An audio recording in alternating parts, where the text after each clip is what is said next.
आता आपण practice set 1.4 ला स्टार्ट करत आहोत आणि मी डायरेक्ट फर्स्ट एक्झाम्पल घेतलेला आहे. तर या एक्झाम्पलमध्ये बघा एक नंबर लाईन ड्रॉ केलेली आहे. त्याच्यामध्ये नंबर मी रेडने लिहिलेत -1, 0, 1 आणि √2 आणि त्याला पॉइंटने सुद्धा इंडिकेट केलेले. Number 0 is indicated by point O. Number √2 is indicated by point Q. आता आपण पहिला प्रश्न सोडवूया. पहिला प्रश्न बघा काय आहे. The point Q on a number line shows number.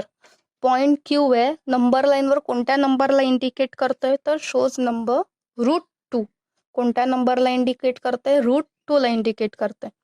आता आपण माहिती वाचूया आणि त्या अकॉर्डिंगली आता आपल्याला करायचंय. A line perpendicular to the number line is drawn through the point Q. ही जी लाईन दिसते ही लाईन परपेंडिक्युलर आहे. बघा त्याला 90 डिग्री दाखवलेलं आहे.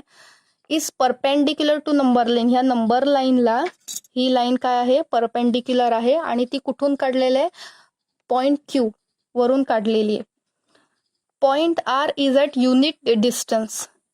युनिट डिस्टन्स म्हणजे काय? तर युनिट म्हणजे 1 युनिट. युनिट या शब्दाचा अर्थ काय आहे? युनिट 1. ठीक आहे. Point R is at unit distance from Q on a number line.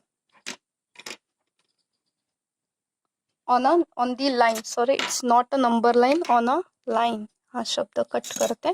म्हणजेच काय? कोणती लाईन? तर परपेंडिक्युलर वाली लाईन. युनिट डिस्टन्स म्हणजे काय? 0 पासून हे जे 1 हे जे डिस्टन्स आहे हे युनिट डिस्टन्स असते. 0 पासून 1 हे डिस्टन्स नेहमी युनिट डिस्टन्स असते.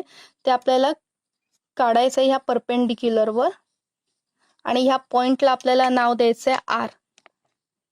ठीक आहे. म्हणजे QR मधलं जे अंतर आहे ते आहे 1 युनिट. कितीचं अंतर आहे?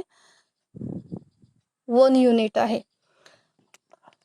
0 पासून 1 हे जे अंतर आहे हे आहे 1 युनिट.